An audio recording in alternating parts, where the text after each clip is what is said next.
What if a warning siren sounds? What should you do? Look for cover, the nearest cover. Don't try to make it home unless home is the nearest place to go. Don't hesitate. Find cover. Everyone is in on this. Strangers will understand. Finding shelter quickly may save your life.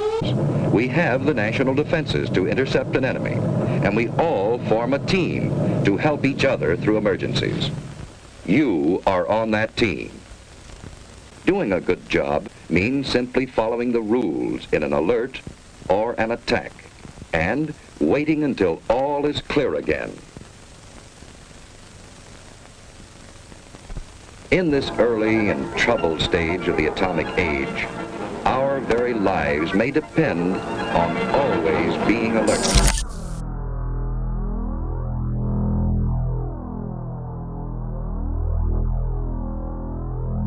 If you have children in the room, please get them out. We're going to be discussing global thermonuclear war. I read this yesterday, I'm going to read it again and more of it, about 24 years after the end of the Cold War, Russia and the U.S. seem to be engaged in a nuclear arms race once again that could have disastrous consequences. The United States is announcing it's about to do $1 trillion upgrade of its nukes. Can you imagine what you can do with $1 trillion? Now, the Russians are going to modernize their weapons, of course, because it's a new race, right? So they will spend up to $700 billion. Actually, it said $1.3 trillion total earlier on Facebook. It's $1.7 trillion. My God. What's more, Russia deployed nuclear capacity has overtaken that of the U.S., so we are behind for the first time since 2000. Russia has 1,643 nuclear missiles ready to launch. The U.S. has 1,642. Not surprisingly, all of them aimed at Russia. You know, I thought we re-aimed our missiles to the water. So I guess that one's off, huh? Both countries have been upgrading their active nuclear arsenals since the beginning of the Ukraine conflict. Oh, great. The Center for Arms Control and Non-Proliferation estimates the U.S. has over 7,000 nuclear warheads, compared to more than 8,000 warheads in Russia. The Bulletin of the Atomic Scientist says the two countries possess 93% of the totality of the global nuclear stockpile. $1.7 trillion. All right, coming up next, Steven Starr, MT, ASCB, BB, MPH, graduated from the School of Health Professions at the University of Missouri, Columbia in 1985. He subsequently worked as a medical technologist over period of 27 years at a number of hospitals. He is currently the director of the Clinical Laboratory Science Program at the University of Missouri. Stephen is an associate member of the Nuclear Age Peace Foundation and has been published by the Bulletin of the Atomic Scientists. Mr. Starr is also an expert on the environmental consequences of nuclear war, and in 2011 made an address to the UN General Assembly describing the dangers of nuclear weapons and nuclear war and what it poses to all nations and peoples. He has made presentations to ministry officials, parliamentarians, universities, citizens, and students from all around the world. He specializes in making technical scientific information understandable to all audiences, which will be a good thing for this night, because this is a tough subject. I told you, get the kids out of the room. It's going to be a rough one. Thank you, Yep. Art. It's a pleasure to be on your show. Good to have you. We have never spoken, right? Right. Okay. Stephen, I have been reading, and I just sort of read a little bit of what's been going on. There's so much going on right now that is scary. I lived through the Cold War. I'm 70 years old. I was in the Air Force, Stephen, on the day that we decided if we were going to mix it up with Russia over Cuba, or the Soviet Union at that time over Cuba. And I was working in a hospital at Amarillo Air Force Base in Texas. And I'm the guy who got to go, we were a B-52 base. And I was the guy who got to go over and answer the line that raised the DEFCON level. Really? Into the world of scare. Really scary. Yes. Yep, I was. Well, I was doing duck and cover drills at the elementary school in St. Louis County where I lived. Really? Yeah. Okay. And I think that actually left a big impression on me. It had an effect that kind of partially led me to where I am today. I remember seeing that phone ring, and, of course, I was aware of the ongoing crisis, with Cuba. It was, you couldn't avoid it. It was everywhere. But when that phone went, and, boy, you really know it when it goes, my blood just ran cold. I thought, this is it. Well, it almost was, and, frankly, it was a miracle that it wasn't. And again, it's a miracle that there hasn't been a nuclear detonation somewhere, or a nuclear war for that matter, since 1960s. We've had plenty of opportunities for that. We have, and I guess we've probably been closer than we know, or that, the public knows. We remain closer than the public knows.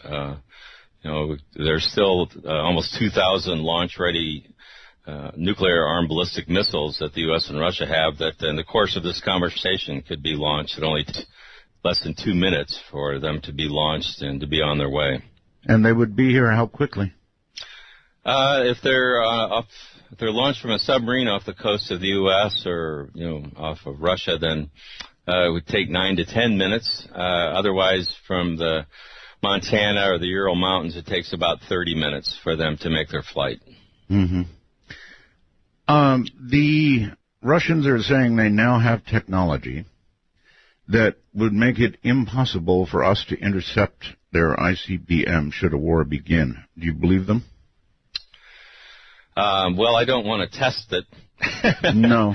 I think each side, we have our ballistic missile defense system that's being deployed through NATO, and there's a lot of evidence that it may not work as advertised unless you perhaps switch out the kinetic warheads for nuclear warheads, which is something that's not discussed but is considered by Russian war planners.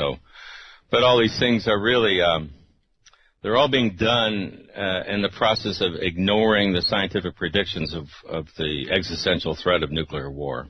So I take it that if you replace a kinetic weapon with a nuclear warhead, then you only have to be close. Yes, that's right. The kinetic warheads, they call them hit to kill. These things go about 17,000 miles per hour. So it's like hitting a bullet with a bullet, but if you swap that out for a nuclear detonation, then you expand your kill radius to the point where, it's more like 1 or 2 kilometers or a mile or so. But I've talked to Dr. Ted Postel, who's written about this. He's at MIT, and he said that there's always a countermeasure available. The warheads have decoys included with them these days, both U.S. and Russian warheads. You could probably spread the decoys out further. Once you get into these sort of arms races, it's almost impossible to stop them. That's why they actually were wise enough to create the anti-ballistic missile treaty, which George W. Bush withdrew from not that long ago. Well, it also looks like the test ban treaty is about to go up, poor choice of phrase, in smoke any minute now.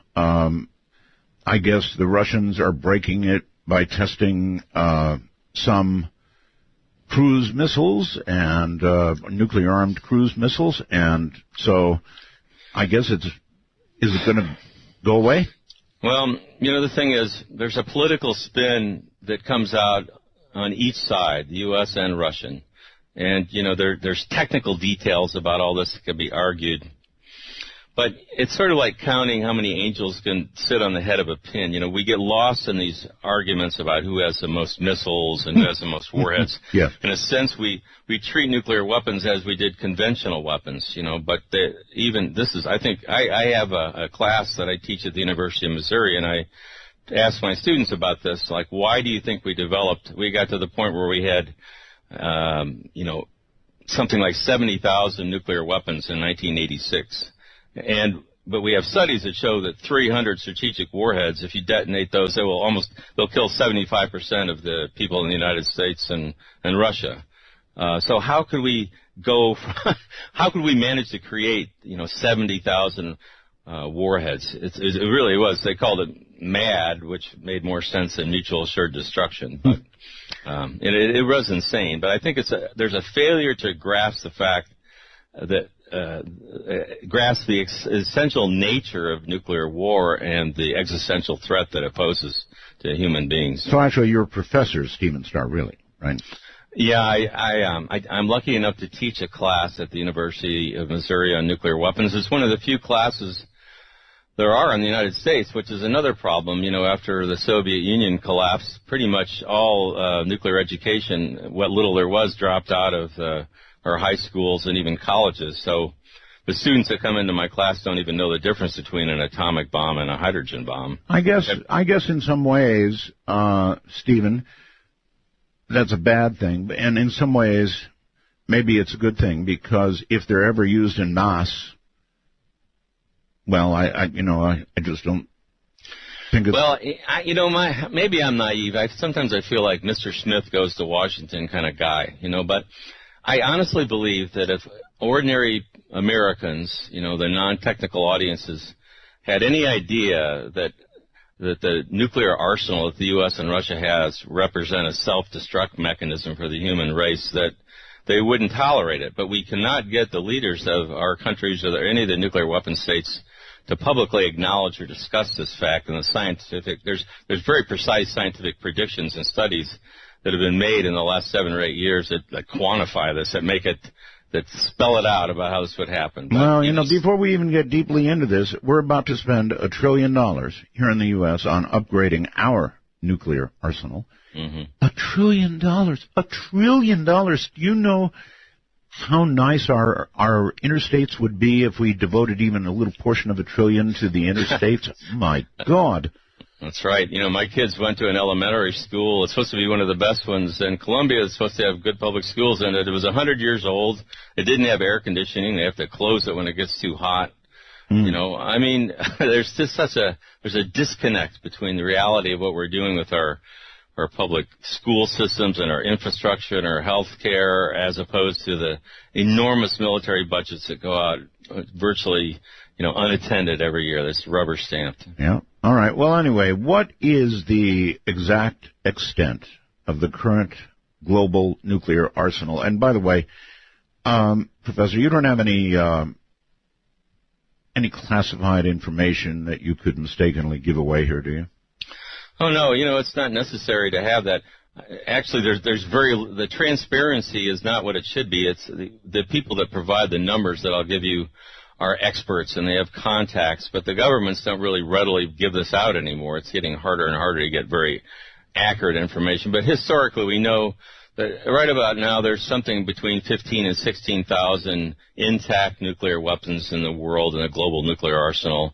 And the U.S. and Russia probably have 15 out of the 16,000, let's say.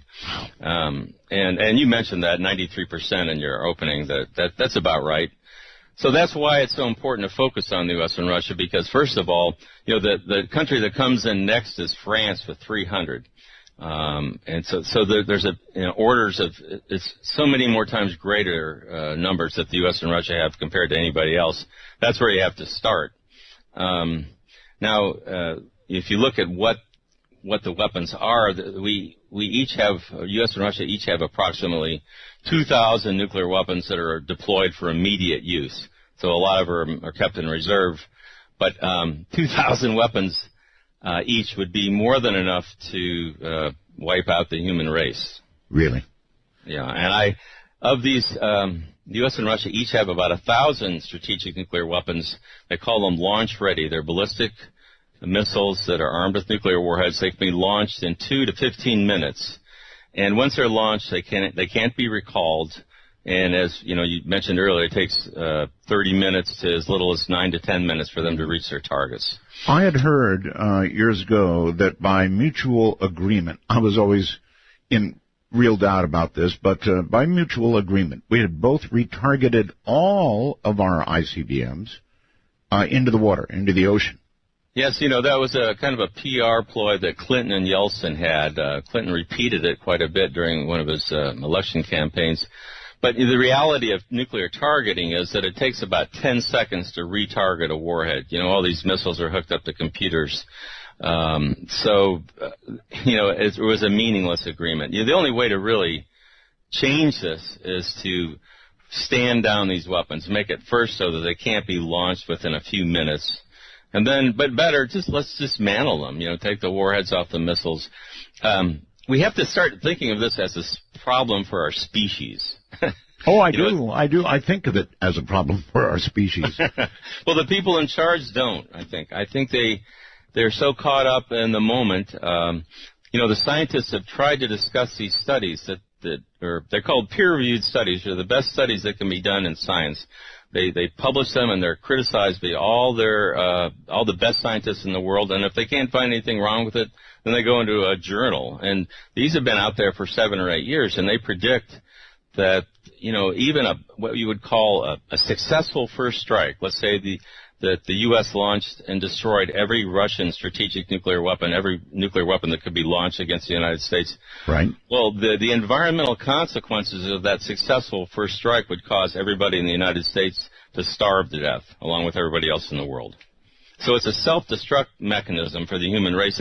The scientists wrote an article called Self-Assured Destruction, which you would compare that to mutual assured. It's actually, all along, it's been self-assured. Right, slow down a little bit. You said even if we had a successful first launch against Russia, that we would starve to death. How does that happen? Well, the mechanism is that nuclear weapons are really like a piece of the sun when they detonate. And this goes for the bomb that destroyed Hiroshima, which it was 15,000 tons of TNT explosive equivalent, to average, say, Russian strategic warhead that has 800,000 tons of TNT. That's what's normal today. But both of those when the fireball they create, the surface of that fireball is hotter than the surface of the sun. So what happens then, if that's detonated over or above a city, it will ignite everything within a radius. The 15 kiloton weapon sets 3 to 5 square miles on fire instantly. The 800 kiloton warhead will set 90 to 152 square miles on fire instantly. And all these, what happens is there's fire set over this whole area. It's a mass fire. And within 10 to 15 minutes, it coalesces. They all join together to form a single gigantic fire. In the center of the fire, there's like a chimney effect that rises up, and it creates hurricane-force winds that blow towards the center of the fire. So it'll actually be strong enough to uproot trees and pull into the fire. You can't. And anyone in the fire zone, in a matter of minutes, the air temperature is good above the boiling temperature of water. We first saw a mass fire like this in Dresden and Hamburg and Stuttgart during World War II when the British firebombed the German cities. Oh, yes. They weren't even able to go into those cities for quite a few days in tracked vehicles. It was too hot. And even anybody that was in a deep shelter suffocated or baked, basically. It's horrible, but it's true. And so we firebombed Tokyo, for example, with conventional, fire bombs like napalm. 100,000 Japanese died in that raid. And then we went on to Hiroshima and Nagasaki. Mm-hmm. So we basically crossed the moral threshold for blowing up, burning cities up. But so if you think about what a nuclear war is, if you think of like one 800 kiloton warhead with 150 square miles on fire, then you multiply that times hundreds or thousands, all within an hour space of time. All those fires create enormous amounts of smoke and soot. The scientists have predicted that a U.S.-Russian strategic nuclear war would produce somewhere between 50 and 180 million tons of smoke. And this smoke will quickly rise above cloud level, which means it can't be rained out. And once it gets into the stratosphere, there are high winds. In a matter of 10 to 14 days, that smoke will completely encircle the Earth and engulf the Earth in a global stratospheric smoke layer. And this layer will do two things. Basically, it absorbs and blocks the sunlight. By absorbing it, it heats up the stratosphere, which destroys the protective ozone layer. And by blocking that sun, it prevents warming sunlight from reaching the surface of the Earth. And that, in a matter of a week, will produce temperatures colder than they were at the height of the last ice age 18,000 years ago. And, the end result is that for 1 to 3 years, the temperatures in central North America and Eurasia will be below freezing every day. All summer. Yeah, all year, every single day of the year, and it'll stay cold for so long that will eliminate growing seasons for at least 10 years, maybe 20. All right, so, let's back up just a little bit. You said if both arsenals were used. Let's say we just surprised Russia and decapitated them only, and they didn't have an opportunity really to strike back at us.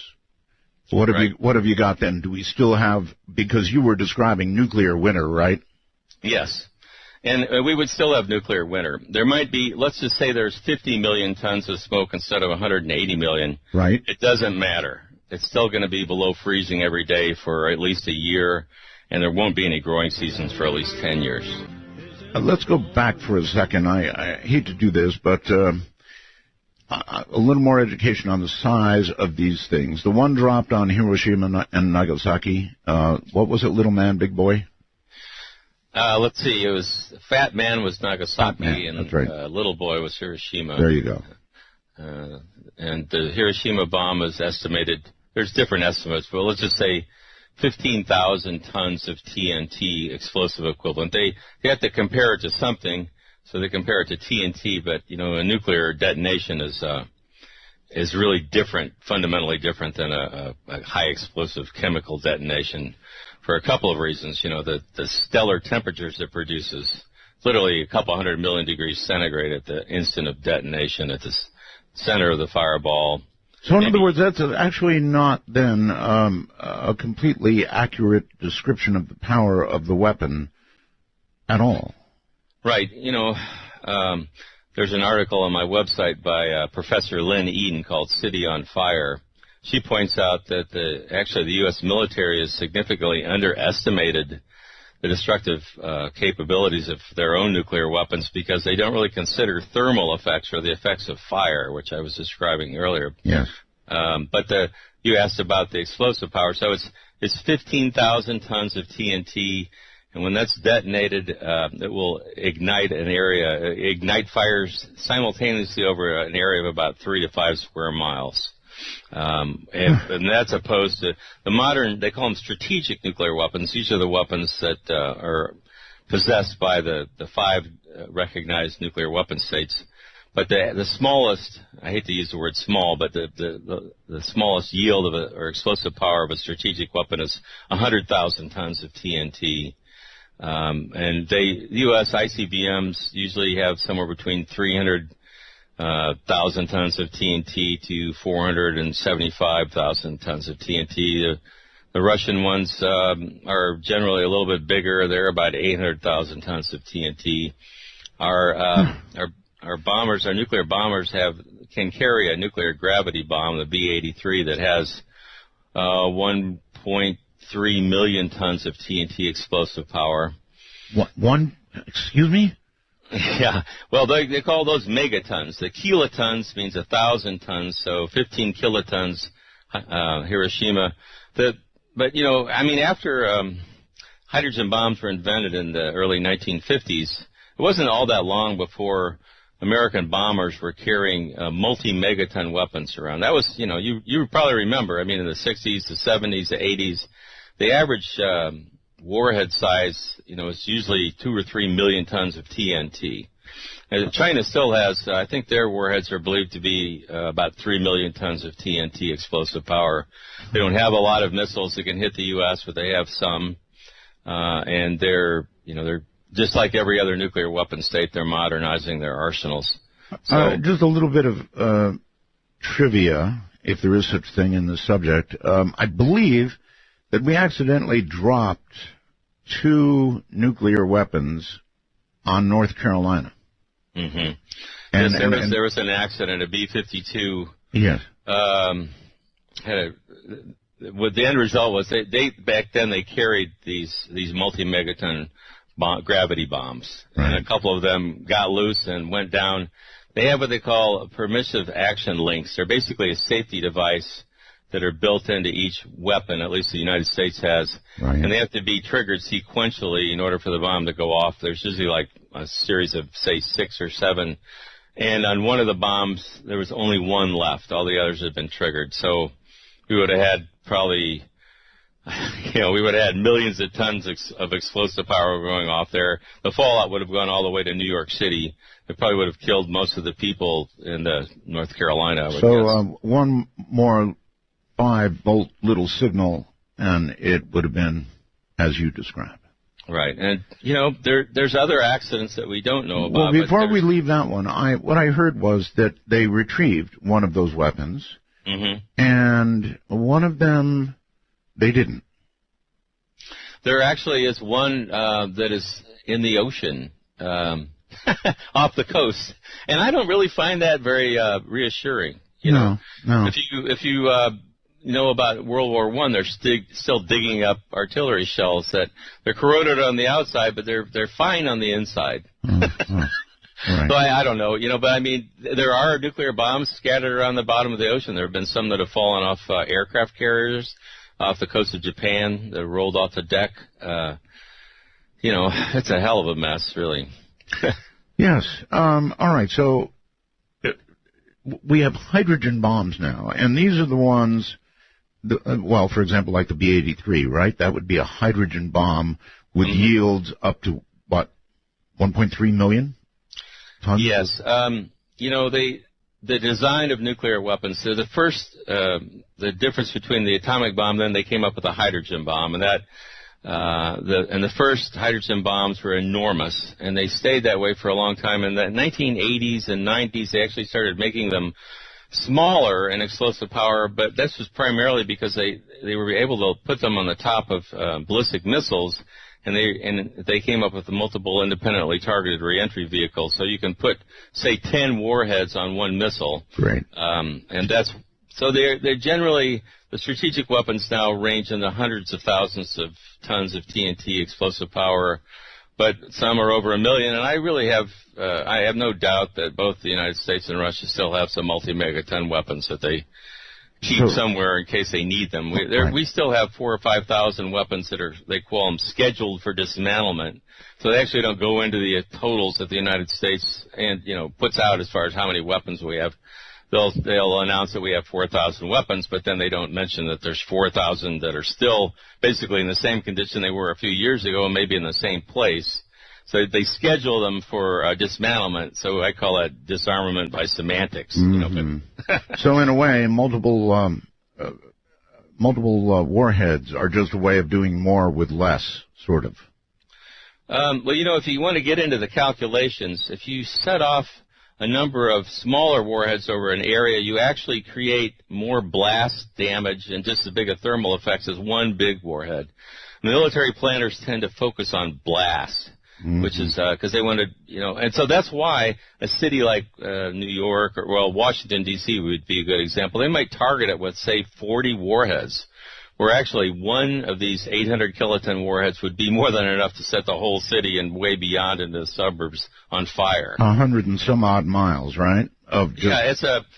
They calculate these firestorms based on average weather conditions, but even under the very worst weather conditions, for an 800 kiloton warhead, you're going to have about 90 square miles where you're going to have a certain fire zone. Mm-hmm. But on average weather conditions, it's more like about 150 square miles, and it can be more than that on an exceptionally clear day. So on my website, I focus on fire because, as we mentioned earlier, it's the fire is what creates the smoke And the smoke gets up into the stratosphere and can block the sunlight and create these ice age weather conditions on Earth that eliminate the ability to grow food crops for years. Assuming a full exchange, how long would a nuclear winter? Well, there's actually new studies that are being done. I keep in touch with my friends, the scientists, and it looks like it could be 20 years even. But I mean, the global grain reserves right now are maybe enough for a couple of months. But you mentioned, I think at some point, India and Pakistan. Well, they have a big nuclear arms race going on there now. But what they produce initially, at least, are atomic bomb-sized weapons. They have about 200 operational atomic bombs, the 15 kiloton or 15,000-ton size. So the scientists did a study on a war with 100 of those being detonated in their cities. Right. And they found, they predicted about 5 million tons of smoke would get into the stratosphere.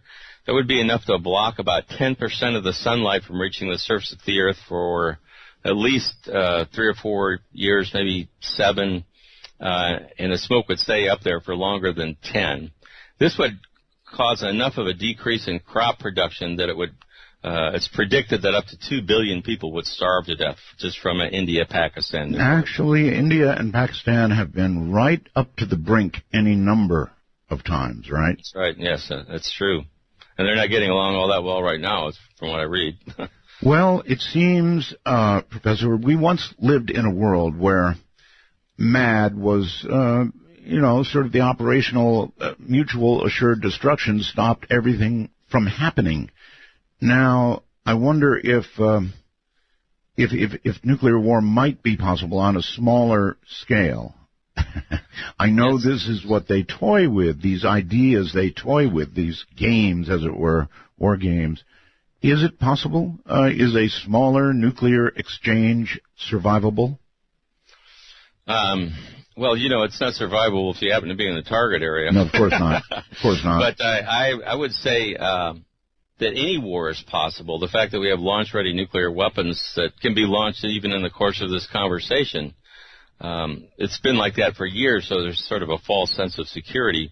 What worries me these days, a couple things. Here in the United States, I'm worried because there seems to be a general lack of knowledge and understanding about the consequences of nuclear war. And there's also appears to me to be an idea that we can just threaten the Russians and they'll back down. So what happens if they don't, or our militaries come into direct contact? As far as India and Pakistan, they're right on each other's border. If they launch a nuclear weapon, a ballistic missile, it'll detonate in a matter of a minute or two or less, So they don't even have really early warning systems like we've constructed these early warning systems because since we're on the opposite sides of the planet, it gives us enough time to detect the launch and then pass a warning up to the president. And then he can decide whether he wants to launch a retaliatory strike based just on early warning system data. And if that's wrong, then he's actually launching a preemptive nuclear strike. But all of these things, and I've written about this. I just did an article in the Bulletin of Atomic Scientists today about launching before or after the detonation of a nuclear weapon, based on early warning systems. But the problem is that we're talking, when we get into those sorts of discussions, we're avoiding the real issue that's never discussed, and that's the environmental consequences of nuclear war. That has never been discussed by any of the nuclear weapon states in a public way, and it's avoided. Well, I want to give the preppers a small reason to continue to prep. It is a small reason, sure. Relatively. Now, if there was an exchange between India and Pakistan, things would be bad. But if you're prepared, survivable, I take it, in North America. Well, if you want to look at a scenario like that, and historically famine has been caused not just by lack of food, but also by scarce, rising prices and the inability to purchase, and then the restriction of exports. Mm-hmm. I think that if there was a war in India and Pakistan where nuclear weapons were detonated and this global stratospheric smoke layer was produced, and it was quite clear that like, for example, you wouldn't be able to grow wheat in Canada for a few years. Then the exporting countries that grow grain would probably say, okay, that's it. We're not sending anything overseas. We got to keep this for ourselves. So all the populations that are dependent on imported foods, especially grains, are going to just be SOL. So that's first of all, there's about 1 billion people right now that live on the edge of starvation. And Dr. Ira Halpin from Physicians for Social Responsibility, I'm actually a senior scientist with them too. He wrote a couple of papers that shows that, if you reduce the caloric intake of somebody who's already starving by just even 10 or 15% over the course of a year, they're going to starve to death. Right.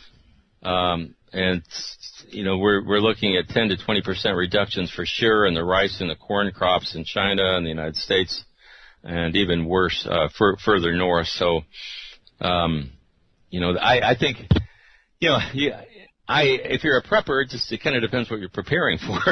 Well, I don't think there's anything wrong. I'm right. into self-sufficiency myself. I live out on a small farm. I have apple trees. I have a photovoltaic electric system. Right. But I like that, and I think it makes sense if people need to do that in general these days. I'm with you all the way. I've got solar panels. I've got generators, on and on and on. Anyway, again, I want to come back to this scenario, and I know you don't like any scenario that involves nuclear weapons. Nobody would, but sure. This particular one, India and Pakistan, let's say they really let it loose. Somebody in North America, let's say in Ohio, I don't know, what effects would that person in Ohio have to live with over any number of months or years? Well, I can give you some pretty good answers to that. The scientists that did these studies, they compared it to, there was a volcanic eruption, the largest one in the last 500 years, called Mount Tambora. Oh, Tambora. Yeah, and the summer that followed that eruption was called, it was called the Year Without Summer. Mm-hmm. That was actually when they wrote the novel Frankenstein, But there were killing, in North America, there were killing frosts every month of the year in June, July, and August in New England. And there was famine in England, in Europe. There wasn't much of a density of population in the United States, and there was enough wildlife and everything. I don't think there was famine here, but what we would, so they predict that the cold that would follow the sort of war that you're describing between India and Pakistan would actually be twice as cold. It would be colder than it's been in the last 1,000 years, would be the average surface temperatures. And that's quite cold. So, wait a minute. I'm in Ohio. How am I doing? Well, you're gonna have a really severe winter. As far as food, well, who knows? The United States, a lot of things have changed here in the last 10 or 20 or 30 years, and we're really dependent on, so many different types of imports that would have been sort of a joke if we thought about it, in the 1970s and 60s. Right. I don't know. Our whole infrastructure is very fragile in terms of there's a couple days worth of food, maybe a week's worth at the most in our grocery stores. That's true. If something breaks down under those circumstances, then we're going to be in trouble. I don't know. I don't think it's going to be below freezing every day here. It's not going to be that cold. It's not going to be literally like colder than Ice Age weather, but it's going to be damn cold, and I suspect food's going to be scarce. And, but when you get into a situation with nuclear war and global famine, I think that just totally destabilizes the international relations, and, who knows what that would lead to. So when you try to make predictions on that, it's kind of... That's another conversation, but I mean, if I'm in Ohio and I'm a prepper, I probably would survive the effects of that, or... Yeah, I would, as long as it doesn't lead to a larger nuclear war. But, you might want to have a fair amount of food on hand, like the Mennonites or the Amish, and keep a year's worth of food. That's not a bad idea. What about the radiation, Professor? Well, radiation is something that, it's funny because I don't talk about it quite so much because once you can kill everybody with the climatic consequences with, cold where you can't grow food. But radiation is a big, that's sort of, it's almost, you could do a whole show on that. it depends on what gets targeted in a nuclear war. You know, our nuclear power plants now, we have over 100 in the United States, and on site they store about 5 to 10 sets of used fuel rods that they've been removed over the cores. Yes. And these, they call them spent fuel pools. They're like swimming pools where they keep. They have to be kept underwater because of the intense radioactivity, which also produces a lot of heat that has to be removed. Not so friendly if they get out of the water, right? Right. I'm going to probably be able to survive if I'm a prepper, if I've got food. It's going to get cold, and I know that people like you who speak in front of whoever it would be, don't even like to talk about nuclear exchanges that would be survivable because you don't want them at all, right? Well, there's a lot of truth in that. Yes. Part of it is because, I have a habit of trying not to make predictions if I'm not, it's a scientific approach where you don't say what you can't prove. But, right. I think your description of what the post-war scenario is like is accurate. And, I think it would be a nightmare. It would be really cold, and it wouldn't just be for a year. It would be like 10 years without summer almost. It'd be colder than it's been in the last 1,000 years. And now this is only India and Pakistan, right? Right. And that 100 atomic bombs that were detonated in that war have about, maybe even less than 1% of the explosive power of the weapons that the United States and Russia have. I know. Ready to launch, and it only takes 2 to 15 minutes. Well, we once, Professor, lived in an era where MAD was operational. It was just suicide to even consider it. But now we've got countries like North Korea. North Korea is interesting because they probably are suicidal, or at least the leadership may well be suicidal. And so we can't depend on good old MAD so much anymore, can we? Right. Well, it wouldn't be a mutual assured destruction in their case because they have like 10 atomic bombs or so. But, at the moment. Yeah, but all these arsenals are getting bigger. Even India and Pakistan, at some point, are going to start producing, thermonuclear weapons, strategic nuclear weapons, instead of just atomic bombs. So there's got to be a point where people. Well, actually, there is a point. There's a thing called the Austrian Pledge. There was a meeting in Austria, and 113 nations have signed this request. They're trying to get a conference together, but they're calling for the banning of nuclear weapons in the same way that chemical and biological weapons would be banned. And then after a ban, of course, there'd be an elimination. Guess what? Guess who's against that? The 5 nuclear weapon states. Mm-hmm.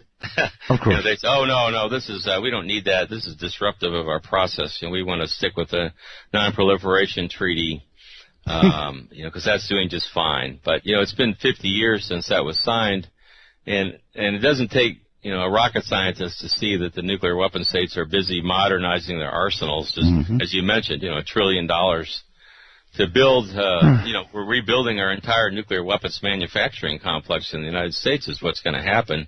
In Kansas City here in Missouri, they just are finishing this gigantic, $100 million going into a facility that builds all the non-nuclear components, but that's about 80% of the bomb. And it was the biggest construction project in Missouri. And I thought, there's really something wrong with our society when when our biggest project is to build a new nuclear weapons plant. Back to Pakistan for a moment. Right. India and Pakistan. Assuming they had a full exchange, little me in Ohio. Radiation. We didn't really get there. I started talking about nuclear power plants in the U.S. and maybe I really wasn't answering your question there. As far as the radiation from that exchange, I think there would be a lot of it. If you detonate a weapon on the surface as opposed into the air, you get like a really nasty fallout. But what happens there is those sorts of the fallout from that, it gets rained out and spread more regionally than globally. Okay. you have to have about a 100-kiloton weapon for the fireball to go above the troposphere, or where the weather takes place, up into the stratosphere, where it's above cloud level and it can't get rained out. That's where the term fallout came from. When we had all these big, in the South Pacific, we detonated all those hydrogen bombs, and they were enormous. The largest one was 15 million tons of TNT. Wow. And so those fireballs went into the stratosphere, and it only takes about 2 weeks for the wind to blow it all the way around the planet. When you have a nuclear detonation, you create literally hundreds of different types of radioactive isotopes or elements. But most of them have very short, they self-destruct in a very short matter of time. They call it a half-life.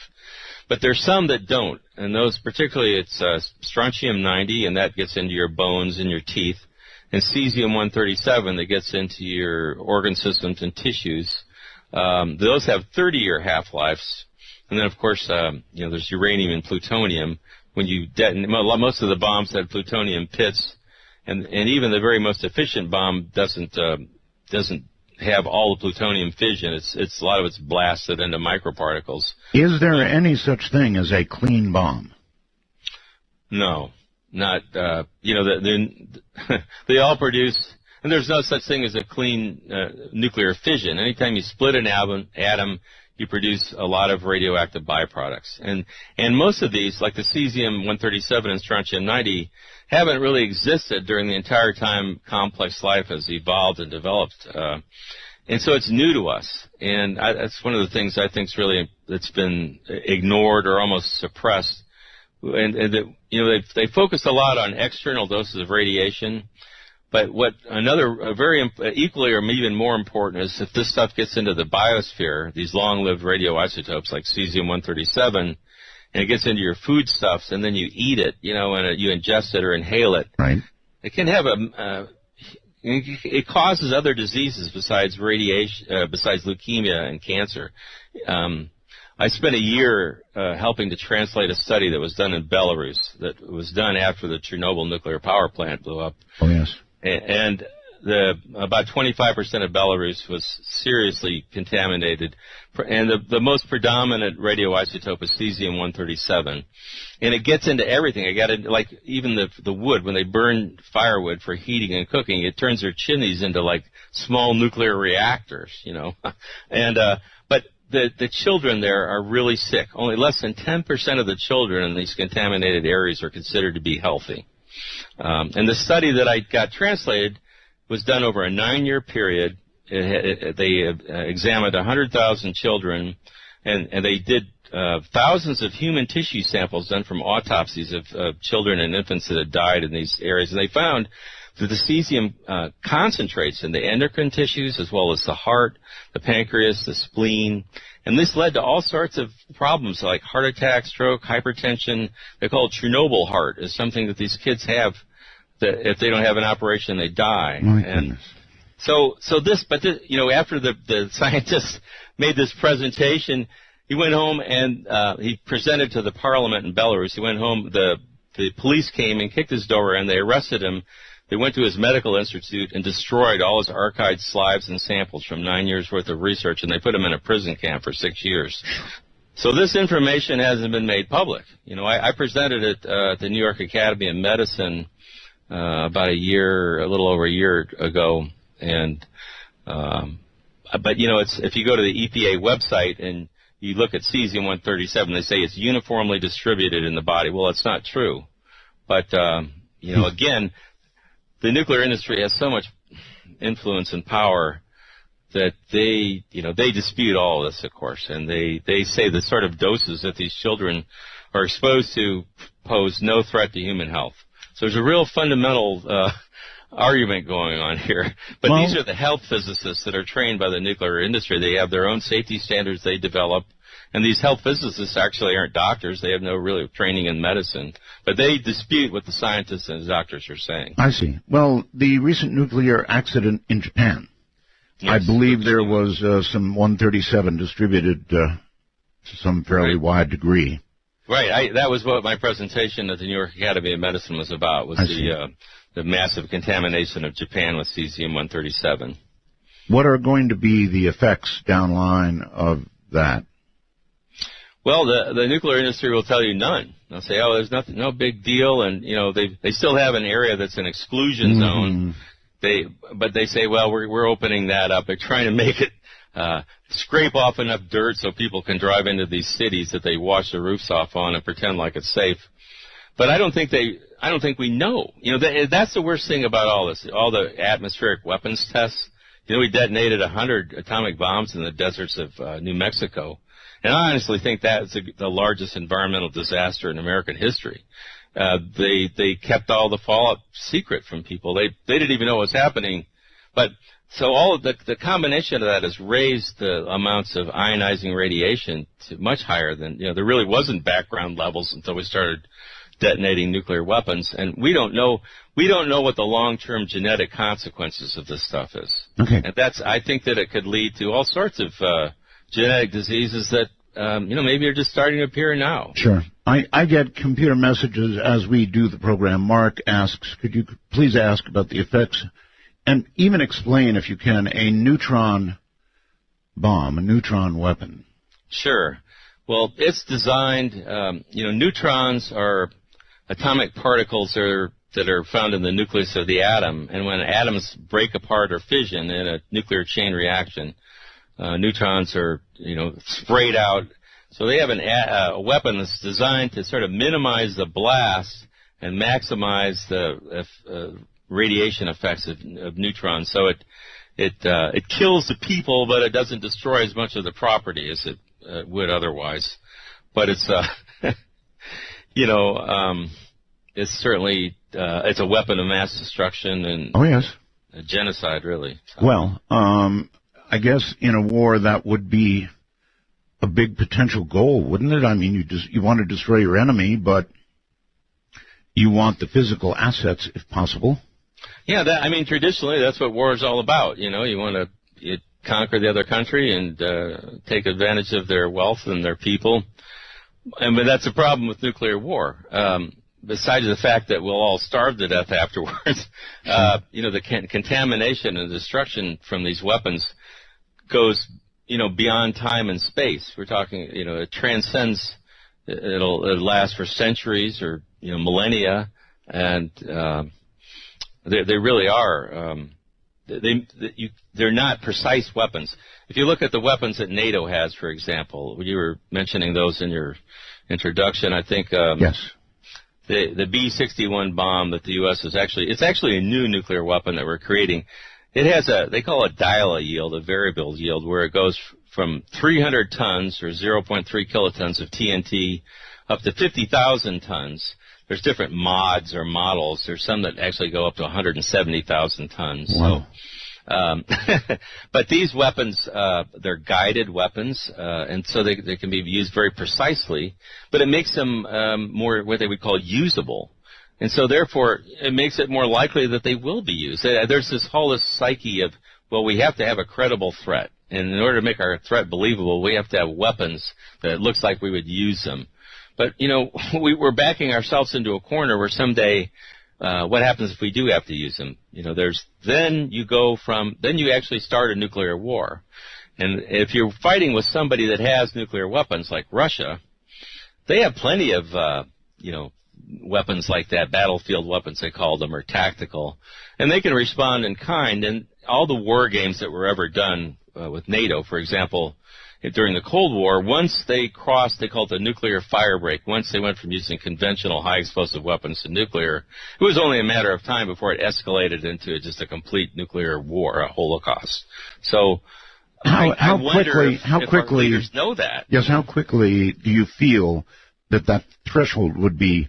Let's just have an example here. Let's say that Putin decides that he wants what they had, the old Soviet Union, and they begin moving into state after state after state, attempting to reform what they had. Now, to some degree, NATO, I guess, would at some point step in, but boy, oh boy, when you start talking about it in real life, understanding what would happen if we stepped in, we would be probably really cautious. And I don't know how many countries would fall before we decided we would step in. And once we did, even a small exchange, artillery, for example. They have nuclear weapons that can be fired by artillery, right? Well, the Russians do. We did. I'm not sure if we still have those or not, but we certainly have plenty of what we would call tactical nuclear weapons.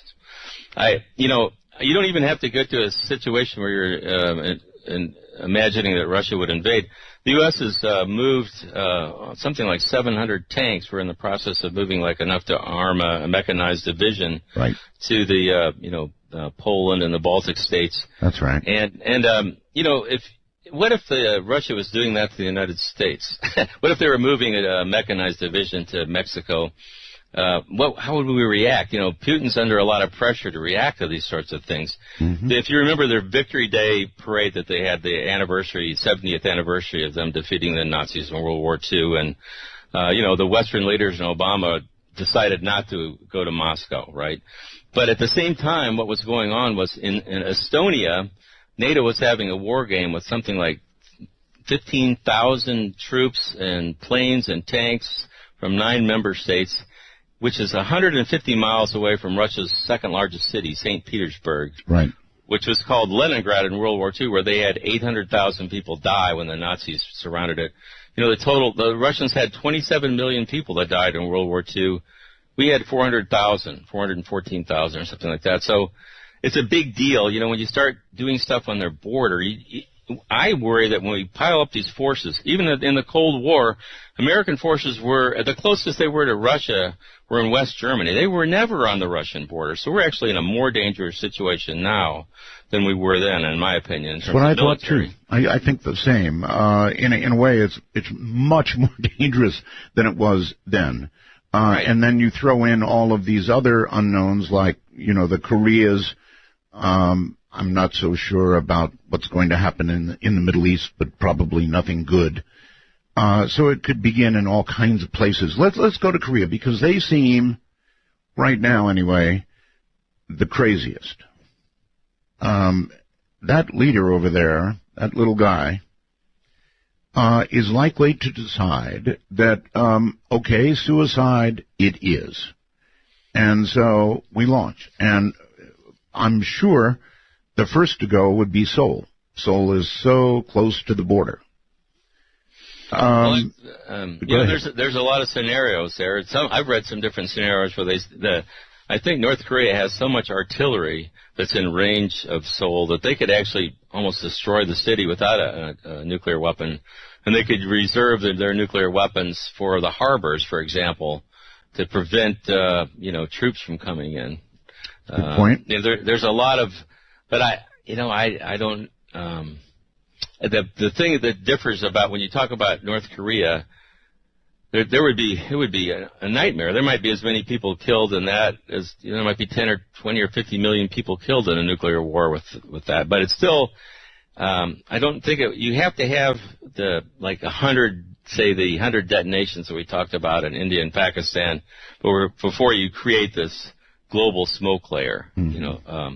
So there is sort of a threshold for the whole nuclear winter process, but it hasn't really been defined as such. Professor, what do we know about North Korea's bombs? We have monitored any number of, and I've heard mixed things, it was a partial dud, or, mm-hmm. In other words, what do we think we know about where they are? Well, any country that develops nuclear weapons begins by developing what we did with an atomic bomb, a relatively simple bomb. If you have highly enriched uranium, then you can slam 2 pieces together. That's the very simplest one. We didn't even test that before we dropped the first one in Hiroshima because we knew it would work. If you make it from plutonium, which is what the North Koreans have done because they had a reactor and they irradiate the fuel rods, they produce the plutonium that way, they extract it. Then it's harder to make an atomic bomb from plutonium because because of the nature of plutonium, you have to implode it. That was an invention in the Manhattan Project. They actually had to create concentrically placed explosive charges on the exterior. They had something the size of, say, a grapefruit that they made into the size of a walnut by exploding everything on the outside, and then that creates fission. So that's why the North Koreans have to test their weapons to make sure they work. Do they work? Go ahead. I'm sorry. Do they work? Well, they do work. Although there's the first ones, if they don't produce a whole 15 kiloton detonation, maybe they produce 1 or 2 kilotons, and they call that a fizzle. It's still, but 1,000 tons of TNT going off in a city is certainly with radioactivity is not anything that would be a minor problem. But they don't. I think that it's quite clear that they have, the equivalent of atomic bombs now. None of both India, Pakistan, and North Korea, they all still have the sort of the atomic bomb type weapons. They haven't gotten to the strategic, the hydrogen bomb or the thermonuclear weapons that have the 100 kiloton or megaton yields. But they may. I mean, it's just a matter of time, and that's one of the things that we have to come to grips with. Moreover, they are developing launch vehicles that are starting to be effective. Mm-hmm. So, I don't know. I've never tried to offer like political solutions for a lot of problems. My goal has been to explain what would happen, existential threat that these weapons pose, and hope that's enough of a motivation factor to try to lead to some constructive. Okay, solutions. Professor, we just had a big brouhaha about Iran. Mm-hmm. Now, do you have any knowledge about how close Iran is? I mean, the Israelis say one thing, we perhaps say another, Iran says another. I wonder how close they really are to a nuclear weapon. Well, when you talk about building a nuclear weapon, there's a number of things that people don't usually appreciate. When you enrich uranium, which means that you're increasing the concentration of the isotope U-235, because that's only about 0.7% normal in the normal existing uranium. When you get up to a 20% enrichment, you actually can create, it's called weapons usable. You can make a weapon from that, but it's so big you couldn't make it into a bomb or put it on a missile. It's not what they call deliverable. Okay. So the process of weaponization, of getting higher enrichments, is how you move to make, a weapon or a warhead that you could put on a missile. I think that the impression I got is that Iran was fairly close to getting like a 20% enrichment on a lot of their uranium, but I don't, after that it's just you read one report or another, like you said, you don't really know. I heard they might have 1,000 centrifuges going, something like that. Mm-hmm. Yes, well, They create a cascade of centrifuges. In order to separate uranium-235 from 238, it's the same element, so you can't use a chemical process. So they make it into a gas, uranium hexafluoride, and then they spin the gas in a centrifuge. And so over time, the heavier isotope will sink further towards the bottom, and the lighter will rise to the top. And then they actually send this through a series of thousands of centrifuges. So by the time it gets towards the last ones, it's actually getting enough of an enrichment or a concentration of the U-235 that it can be extracted. So there are other ways to do it, but that's been the way that I think that Iran has approached it. I have interviewed any number of theoretical physicists like Dr. Michio Kaku. I'm sure you've heard that name. Oh, sure. And I asked him at one point what he thought our chances were, as a human race, of not destroying ourselves with these weapons. And he said less than 1%. Yeah. Well, I hope he's wrong. I do too. I think if we keep going the way we are, then, I might have to, say he's right. But my belief. Well, that's it. See, things are not getting better. They're getting worse. They're getting more dangerous. That's what I see. Well, what's amazed me, and my biggest frustration, and if your listeners want to, something I'd suggest that they try to accomplish, we can't get the leaders of the nuclear weapon states. We can't get Obama to meet with these scientists. They can't get his advisors to meet with the scientists to discuss their studies. That they just want to say, hey, look, we've done this remarkable research with state-of-the-art computers, and it's been evaluated all around the world by the world's best scientists, And this is what's going to happen if you have a nuclear war. Somebody has to have enough guts to get out on the world stage. And I think it has to be one of the leaders of the nuclear weapon states and say, look, we're having all these problems getting along and everything, but what we have to talk about and what we have to understand is that if we have a nuclear war, we're going to kill not only everybody in our nations, but everybody else on the planet. And, the other nations around the world are actually coming to grips with this, and that's why you can have an Austrian pledge with 113 nations calling for banning nuclear weapons. But, the nuclear weapon states are resisting this, and so you're like, that's what really troubles me is that, here in my own country, we can't even get a hearing, and these guys are the best scientists in the world. They're not doing this on the back of an envelope, they're doing it in their National Center for Atmospheric Research and University of Colorado Boulder, Rutgers, it's not, they aren't amateurs. Professor Kaku was invited to work on nuclear weapons and declined. And I wonder how, surely some of the people have worked on nuclear weapons. And I wonder how they can rationalize that in their minds, knowing what they're doing. Well, you're right. I think there is a rationalization. I can't really speak for anybody else. I was a nuclear engineer when I first went into school, but I sort of had a process of realization where I thought, I don't want to do that. It was a long time ago, admittedly, back in the 70s, when they were pretty much stopping building reactors, and it looked like, but regardless, I looked at the problems of nuclear waste and the nuclear weapons, and it just didn't feel right. So I went into biological sciences, but, I have some friends, like you said, I've got a good friend, Greg Mello, out in New Mexico, and they have a Los Alamos study group. Yes. And he, he talks to a lot of the people that work there, and, the weapons designers, and, so, and these aren't like, I don't know. I don't consider them evil, bad people, but I do think that somebody has to say this is enough. Somebody has to come to grips with the fact that we just can't keep doing this. Well, have you ever actually spoken to one of these men about the morality of what they're doing? Well, some of the people I have spoken to, there was a former commander of the Strategic Air Command, Lee Butler, and there's a few other military guys that I've met with that have all rejected nuclear weapons and nuclear war. And, some of them do it because they just say, well, there's no military utility in it. We can't use these weapons, because if we do, so just from that sort of pragmatic military viewpoint, they and the concern that they have is that the younger generations now are sort of becoming accustomed to them. They're not really.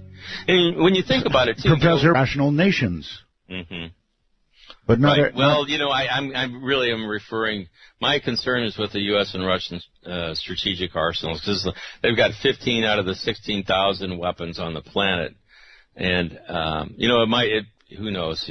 I admit a lot of people say, yeah, right. Wishful thinking, but. I don't really know any other way to approach this. I don't have a political solution to every problem. I don't think it's. You have to get above that. You have to have some kind of like trump card. And to me, this is it. It's like, well, if we have a war, everybody dies. It's mutual assured destruction is really self-assured destruction. Even with our successful first strike, we're going to die. So what do we do about it? I don't know. I guess the only winning way is not to play. Right. Remember that line? I think it was good evening, Professor Pauken. Hello. A strange game. The only winning move is not to play. Yeah, I remember that. That War Games movie, right? That's right. That That's correct, yes. Let's, very quickly, Omaha, Nebraska. By the way, you'd be one of the first to go there in Omaha. Thank you very much. I think you're probably right. That kind of leads into my comment that you're both referring to. About 15, 20 years ago, we had a Governor, Frank Morrison, who was our governor at the time of the missile crisis, and I had the opportunity to visit with him basically on his deathbed.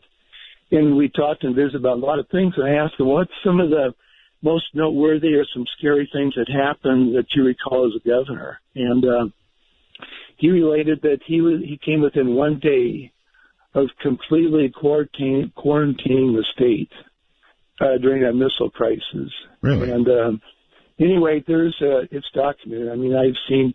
What would the purpose of quarantine have been in that case? Well, basically because of all the testing that was done in Nevada and the airstream that was carrying Yes. all the fallout this way. And anyway, that was kind of. Oh, I see. You're talking back the above ground testing days here in Nevada. Yes. Yes. Mm-hmm. Yes, and I know there's been tests of, the effects in the state of, of cancer-related things because of that. So, Right. Anyway, that was just one comment to make. The other thing I wanted to ask your guest, by the way, this is a phenomenal interview tonight. I thank you, Art, and your guest. But he's from the University of Missouri, correct? Yes, sir. Uh-huh.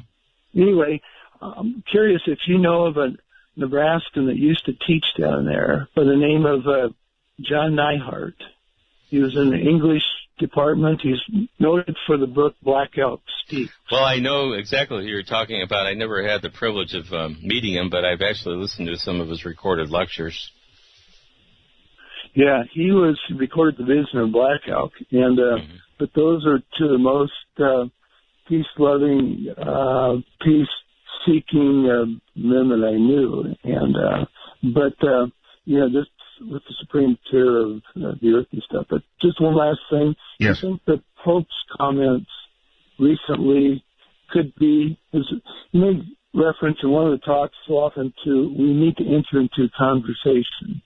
Yeah, we need to enter into a conversation, all right.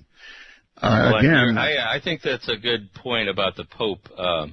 If the Vatican and the Pope, they can get behind nuclear disarmament, it helps when you get that sort of dialogue going. And, another thing that is not made the news big time, but at the the International Red Cross has come out strongly in favor of banning and eliminating nuclear weapons. The Red Cross hasn't joined in because of political pressure, but really, they certainly, International has made it come on record for it. I'll be darned. Back to something we discussed sort of a little while ago. If I were to ask you to guess, just a guess, Professor, about whether there are nuclear weapons in space, what would your guess have to be? I don't think there are, although I would say that, I have no way to know that they're not. I think that they don't really have to keep them in space because they have so many ready to go here on Earth that they can hit any target they want on Earth in at least, at the very most, an hour, and most of the time 30 minutes or less. Usually, if we can do something, we do it. And I'll leave it at that. And that's part of the reason when they talk about moving nuclear weapons to Europe, this is all a political thing. It's although it's dangerous because if you forward-based nuclear weapons, say in NATO countries, then you make them, in a sense, not only easier to use, but they're also more at risk for terrorism and threat. It's a bad idea, and you can still hit any target you want with a U.S. Trident sub. Can carry up to 200 warheads, that are independently targetable. Oh, under the START treaty, they supposedly carry less, but just one sub has enough warheads to take out every major city in Russia, or whatever. And they also have outfitted some of these subs to carry conventional warheads. So, or cruise missiles. Okay. And let me try this. There's not a need to put weapons in space. Nevertheless, let me try this. If the Russians had a nuclear weapon in space, would we know that? I don't know. I mean, I'm not sure what our national technical capability is, but I'm sure they monitor, each side always monitors their launches and stuff. The Russians, In the 1990s, it was a mess over there, and they at this point they have lost almost most of their early warning system capability from satellites, right? Just ground based. So they're putting it back up, I believe, but I don't know. The U.S., even though the military moans and groans about not having enough funds and everything, we've constantly modernized our arsenal, and these weapons are, if they were that dangerous or unsafe, we'd certainly, they are, I don't see how a nuclear weapon can be considered safe in the first place. But in terms of military thinking, when they complain about a weapon being unreliable, what they're talking about is not whether or not it will detonate, but they're worried about the explosive power being within a few % of what they want it to be, because that goes into their calculations for blasts and all that. Okay, Sergio on Skype, you're on the air. Yes. Good evening, Art. I'm not hearing you very well. You're going to have to get very close to the microphone of whatever you're talking into. Yes, good evening. Is that better? Better. Yes, good evening. Great subject. Long-time listener to you. Very interesting subject tonight.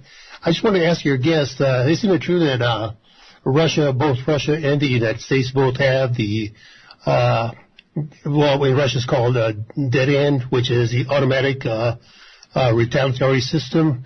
In case no one is alive, it will retaliate automatically. Good question. Very good question. Yes. It's interesting.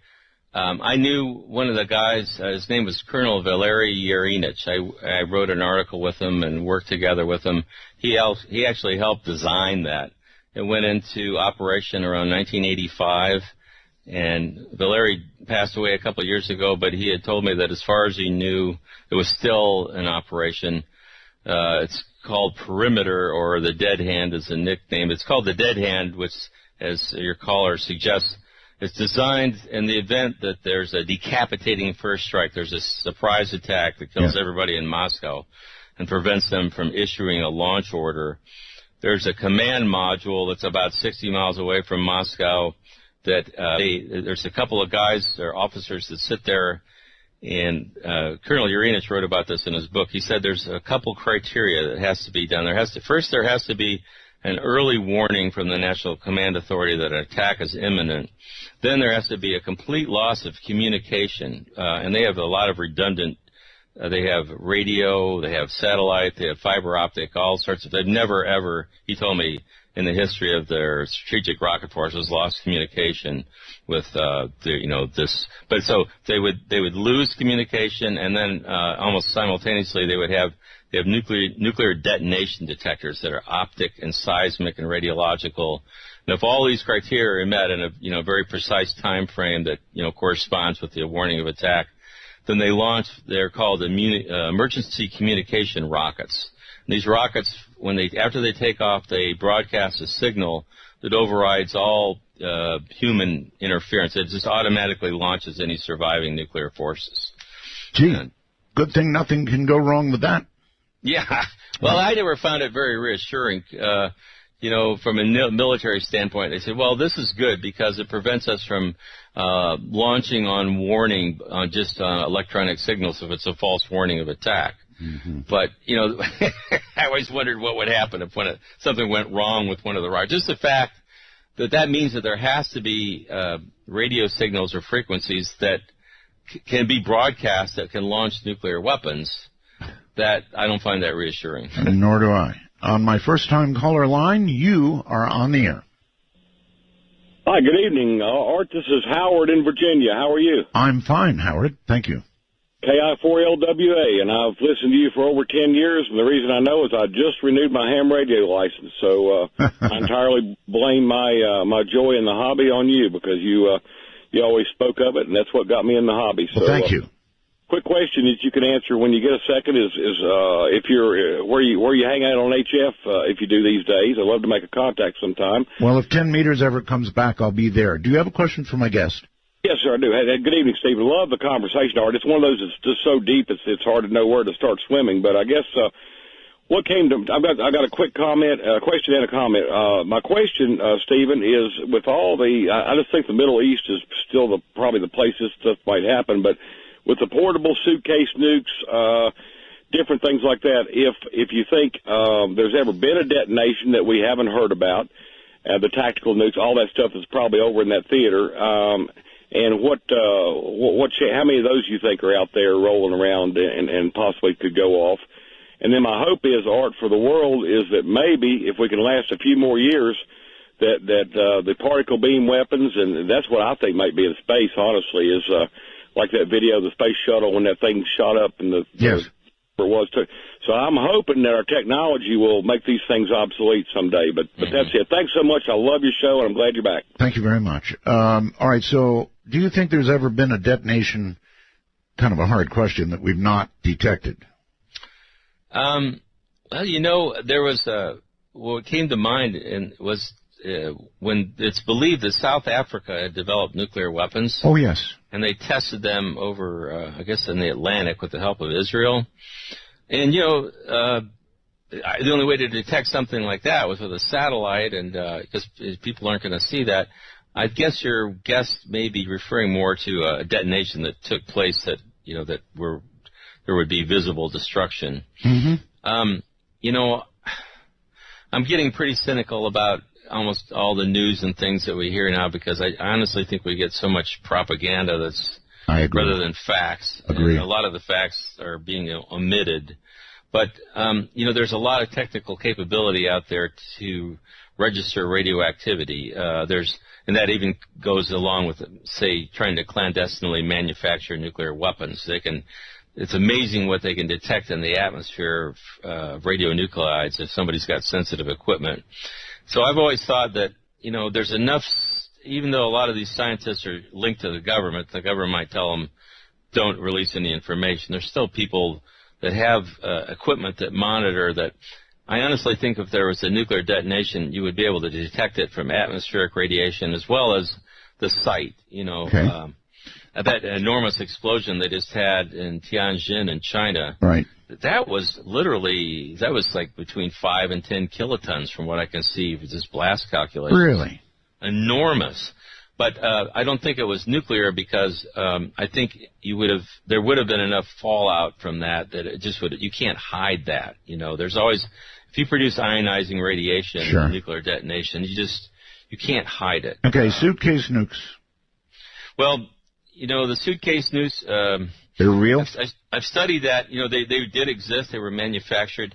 But when you miniaturize a nuclear weapon to that extent, it's actually a very technical process. It's nothing at all like putting together an atomic bomb. The first atomic bomb was just basically a cannon barrel with two highly enriched pieces of uranium that they fired one through the barrel into the other.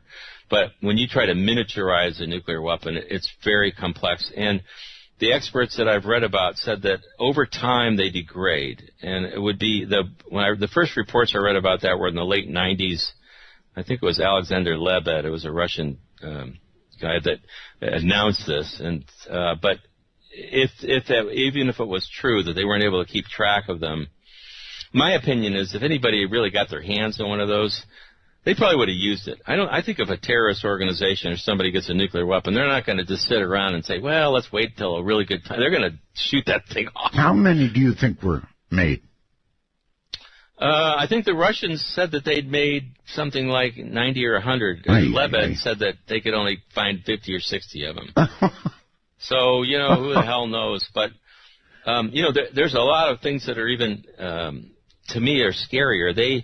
The Soviets had nuclear material scattered all over the place. In Kazakhstan, they were working on nuclear rocket engines, and they had enough, uranium and plutonium down there to make 60 atomic bombs. Mm-hmm. And the United States went in and got a lot of that out with the help. That was back when we were actually kind of working with the Russians, but it's really, I swear to God, it's just amazing that we haven't had a bomb go off somewhere. It really is. There's so much highly enriched uranium that's out there that's been manufactured that, it's really a miracle that we haven't had it put together and used in a bomb someplace. Okay. Down to Houston, Texas. First time caller. Hi. Hey, good evening, Art. I can't believe I'm online, actually. I just have a question. Are you listening, sir? I've got a question. Are you listening online? Yes, sir, definitely. Okay. Okay, go ahead. Well, yes, sir. My question, sir, actually, I read an article a couple of months back. It was, I believe, they asked a Russian defense minister. It was just a basic scenario that the Russians said they would drop a nuclear weapon into, I believe it was Yellowstone National Park, since it is an active volcano, and that would basically just disrupt the United States, break it in half. I don't know if that's, if that's a scenario that. Well, it would be, if they did that, it would be an act of war, and then we would have global thermonuclear war. Right, Professor? Yeah, that's true. I read that same report, and I even discussed it with a friend of mine who had done some studies on it. Yes. He said that the effect that they're predicting is somewhat debatable, talking about dropping weapons off the coast of California.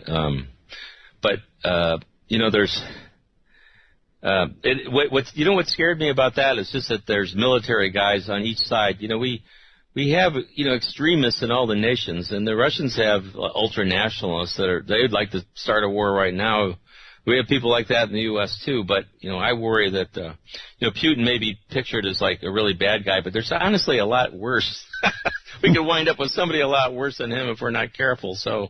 This is true. All right, let's see. I think it's Felton, California. Is that correct? Yeah, hi. This is Tom in Santa Cruz. Yes, Tom. I wanted to ask Professor Starr, are you familiar with a book by John Mueller, who happens to be my cousin, called Atomic Obsession? I'm sorry I'm not, but I'd like to read it. Okay, yeah, he's a professor of politics at Ohio State University.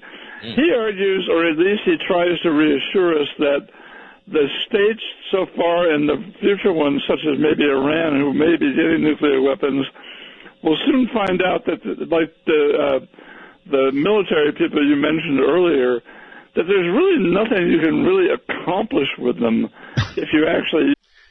I want to open a first-time caller line. If you have never called the show, got a new number for you. Only if you've never called the show. Area code 775-285-5800. Once again, 775-285-5800. Only if you have never called the show. And then, of course, as you know, you can reach us on Skype as well, North America at MITD51, and the rest of the world at MITD55. But before we get to the phones, and they're coming up shortly, Professor, welcome back. A good question would be, if the Earth did endure a full exchange between the U.S. and Russia, how long might it take, or would it ever recover and be habitable again? And if so, how long? Well, I think from what I can understand myself, what would happen was it would be like a mass extinction event, similar to when the best example is when a meteorite hit the Earth, and that was when the dinosaurs were wiped out about 66 billion years ago. They know that an asteroid, a metallic asteroid about 6 miles in diameter, hit the Yucatan Peninsula, and when it hit, it threw up enough heated material into that when it came down, it actually heated the upper atmosphere to 2,700 degrees Fahrenheit, created temperatures at surface level about 600 degrees, 700 degrees. It set all the forests of the world on fire, and it was they call it impact winter. It was so dark that you could have held your hand in front of your face and you wouldn't have seen it. So that's worse than what a nuclear war would do in terms of the atmospheric effects. But the result was that like 70% of all the species on Earth got wiped out, and no animals larger than probably a squirrel lived. So we're looking at something that's analogous to that. And I think the sad thing is the people that are in charge need to understand that they can't go live in a shelter underground for 10 or 20 years and expect to come out. If you're in an environment where there's very few, if any, animals left and the forests have been destroyed, that's not really habitable when you're at the top of the food chain. So I think that's why I think we have to look at this we have to somehow come to grips with this as a species problem, and we have to think of nuclear war as a mass extinction event as opposed to, they talk about destroying civilization and all. Well, those sorts of catastrophes are almost incomprehensible, but yet they're still survivable. But extinction is quite permanent by definition. It is, yes. And that's why I think that's why I resent when we get feedback from the White House saying, we went. I didn't, but some of the people in a group I work with, PSR, went and talked to John Holdren, Obama's advisor, shortly after Obama was first elected, and they were told that, well, we think that if the prompt effects of nuclear war don't prevent war from happening, then the long-term effects aren't really that important. Well, they certainly are important. For example, if you live in a country that's not involved in the war, it's not even in the target area, but all your people are going to starve to death as a result. Yeah, it was going to actually be my next question. You recall the movie On the Beach, right, of course? Yes. Yeah, actually, I spoke in Melbourne.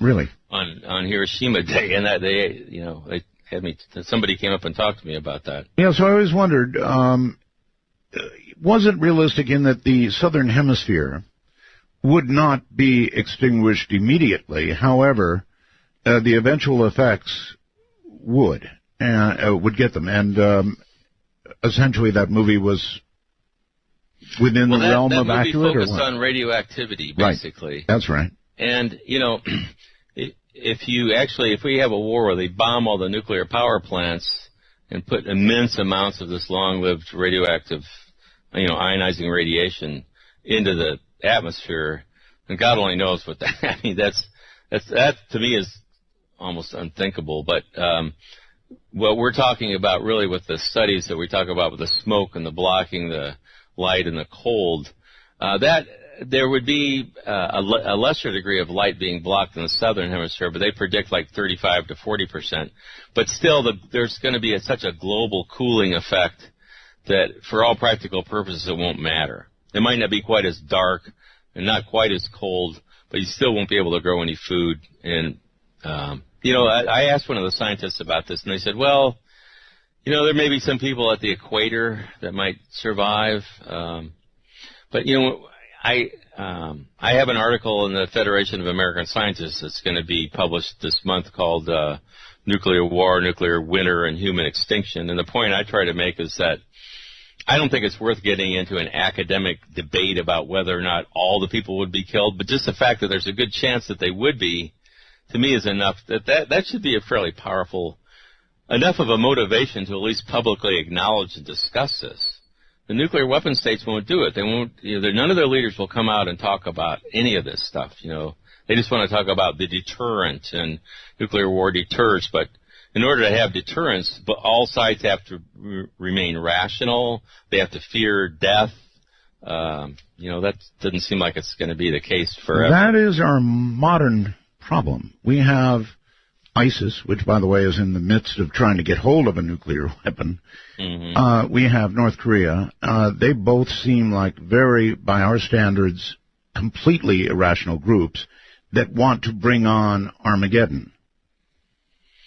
Right. And, I think the real issue I see is that everything is wired. So, when we had the Cuban Missile Crisis that you mentioned earlier, we didn't have launch-ready nuclear weapons at that time and all these things hooked up that we could launch 2,000 strategic warheads in a matter of, less than 15 minutes. But we do now, and things can happen so fast. You put these forces in Europe on Russia's border, and a jet plane can overfly, and a missile can go off, and things can happen quickly.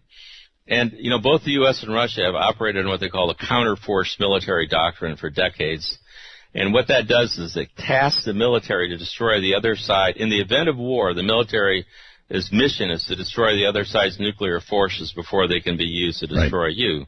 So once war starts, all the calculations change. Then you get into the fog of war, and then what happens? It's too fast. Everything's hooked up. So what the last thing we needed to do is to keep, pounding our chests and threatening, and but I don't see any simple way around it except by just getting, let's cut to the chase. Get to some leader to come out and say, look, if we have a war, we're all going to die, and we really need to talk about this.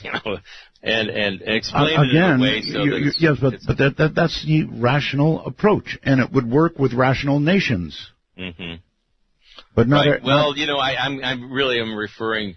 My concern is with the U.S. and Russian strategic arsenals, because they've got 15 out of the 16,000 weapons on the planet, and who knows?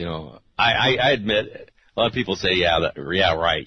Wishful thinking, but I don't really know any other way to approach this. I don't have a political solution to every problem. I don't think it's. You have to get above that. You have to have some kind of like trump card, and to me, this is it. It's like, well, if we have a war, everybody dies. It's mutual assured destruction is really self-assured destruction. Even with our successful first strike, we're going to die. So what do we do about it? I don't know. I guess the only winning way is not to play. Right. You remember that line? I think it was good evening, Professor Falcon. Hello. A strange game. The only winning move is not to play. Yeah, I remember that. That War Games movie, right? That's Isn't right. That it? That's correct, yes. Let's, very quickly, Omaha, Nebraska. By the way, you'd be one of the first to go there in Omaha. Thank you very much. I think you're probably right. That kind of leads into my comment that you're both referring to. About 15, 20 years ago, we had a governor, Frank Morrison, who was our governor at the time of the missile crisis, and I had the opportunity to visit with him basically on his deathbed. And we talked and visited about a lot of things, and I asked him, what's some of the most noteworthy or some scary things that happened that you recall as a governor? And he related that he came within 1 day of completely quarantining the state during that missile crisis. Really? And anyway, it's documented. I mean, I've seen. What would the purpose of quarantine have been in that case? Well, basically because of all the testing that was done in Nevada and the airstream that was carrying all the fallout this way. And anyway, that was kind of. Oh, I see. You're talking back the above ground testing days here in Nevada. Yes. Yes. Mm-hmm. Yes, and I know there's been tests of the effects in the state of cancer-related things because of that. So right. Anyway, that was just one comment to make. The other thing I wanted to ask your guest, by the way, this is a phenomenal interview tonight. I thank you, Art, and your guest. But he's from the University of Missouri, correct? Yes, sir. Uh-huh. Anyway, I'm curious if you know of a Nebraskan that used to teach down there by the name of John Neihart. He was in the English department. He's noted for the book Black Elk Speaks. Well, I know exactly what you're talking about. I never had the privilege of meeting him, but I've actually listened to some of his recorded lectures. Yeah, he recorded the Vision of Black Elk, and but those are two of the most peace-loving, peace-seeking men that I knew. And this with the Supreme Chair of the Earth and stuff. But just one last thing. Yes. I think the Pope's comments recently could be, he made reference in one of the talks so often to, we need to enter into conversation. Yeah, we need to enter into a conversation, all right. Well, again, I think that's a good point about the Pope. If the Vatican and the Pope, they can get behind nuclear disarmament, it helps when you get that sort of dialogue going. And, another thing that is not made the news big time, but at the the International Red Cross has come out strongly in favor of banning and eliminating nuclear weapons. The Red Cross hasn't joined in because of political pressure, but really, they certainly, International has made it come on record for it. I'll be darned. Back to something we discussed sort of a little while ago. If I were to ask you to guess, just a guess, Professor, about whether there are nuclear weapons in space, what would your guess have to be?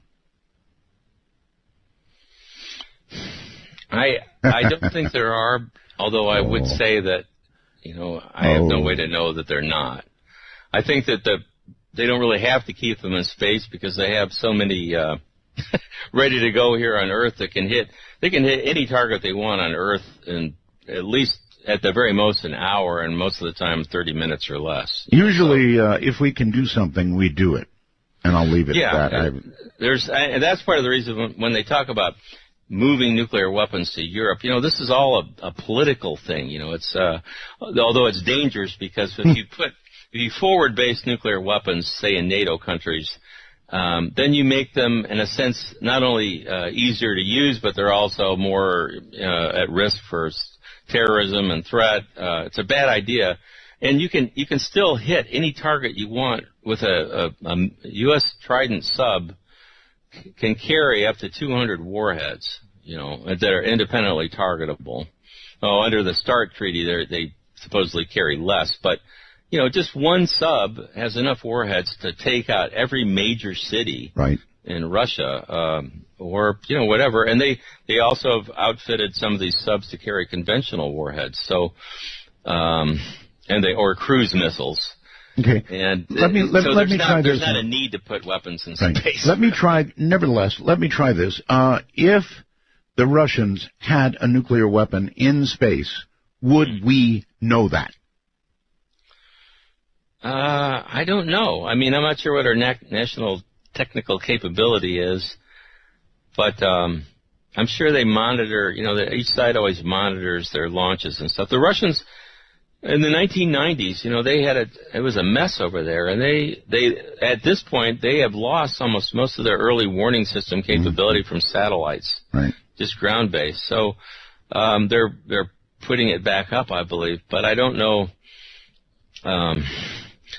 The U.S., even though the military moans and groans about, not having enough funds and everything, we've constantly modernized our arsenal, and these weapons are, if they were that dangerous or unsafe, we'd certainly, they are, I don't see how a nuclear weapon can be considered safe in the first place, but in terms of military thinking, when they complain about a weapon being unreliable, what they're talking about is not whether or not it will detonate, but they're worried about the explosive power being within a few % of what they want it to be, because that goes into their calculations for blasts and all that. Okay, Sergio on Skype, you're on the air.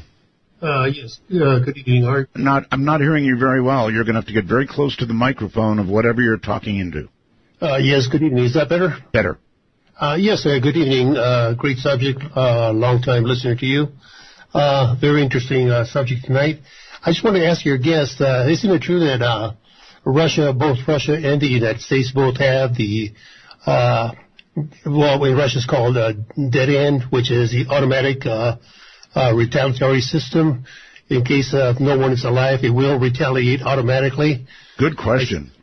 Very good question. Yes. It's interesting. I knew one of the guys, his name was Colonel Valery Yerinich. I wrote an article with him and worked together with him. He actually helped design that. It went into operation around 1985, and Valery passed away a couple of years ago, but he had told me that as far as he knew, it was still in operation. It's called Perimeter, or the Dead Hand is the nickname. It's called the Dead Hand, which, as your caller suggests, it's designed in the event that there's a decapitating first strike. There's a surprise attack that kills everybody in Moscow and prevents them from issuing a launch order. There's a command module that's about 60 miles away from Moscow that there's a couple of guys or officers that sit there, and Colonel Yerinich wrote about this in his book. He said there's a couple criteria that has to be done. There has to be an early warning from the National Command Authority that an attack is imminent.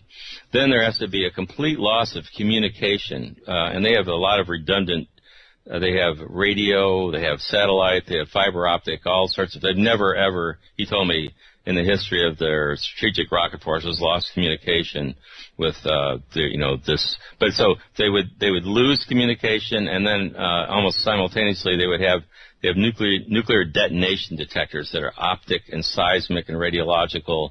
And if all these criteria are met in a very precise time frame that corresponds with the warning of attack, then they launch. They're called emergency communication rockets. And these rockets, after they take off, they broadcast a signal that overrides all human interference. It just automatically launches any surviving nuclear forces. Gee, good thing nothing can go wrong with that. Yeah.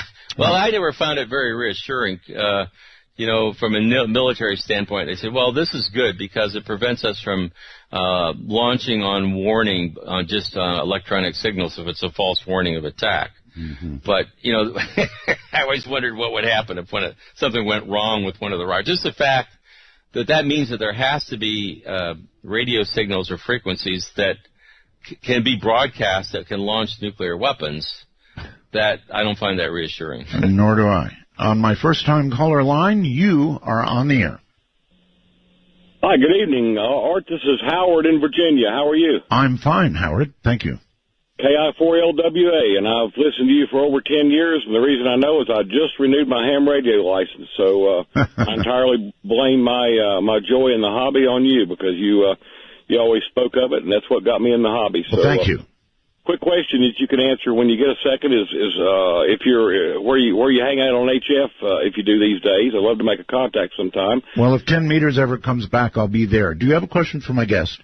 Yes, sir, I do. Hey, good evening, Stephen. Love the conversation, Art. It's one of those that's just so deep it's hard to know where to start swimming. But I guess what came to I got a quick comment, a question and a comment. My question, Stephen, is with all I just think the Middle East is still probably the place this stuff might happen, but with the portable suitcase nukes, different things like that, if you think there's ever been a detonation that we haven't heard about, the tactical nukes, all that stuff is probably over in that theater. And how many of those you think are out there rolling around and possibly could go off? And then my hope is, Art, for the world is that maybe if we can last a few more years, that the particle beam weapons, and that's what I think might be in space, honestly, is like that video of the space shuttle when that thing shot up and yes. So I'm hoping that our technology will make these things obsolete someday. But that's it. Thanks so much. I love your show, and I'm glad you're back. Thank you very much. All right, so do you think there's ever been a detonation, kind of a hard question, that we've not detected? Well, there was what came to mind was when it's believed that South Africa had developed nuclear weapons. Oh, yes. And they tested them over, I guess, in the Atlantic with the help of Israel. And, the only way to detect something like that was with a satellite, and because people aren't going to see that. I guess your guest may be referring more to a detonation that took place that, there would be visible destruction. Mm-hmm.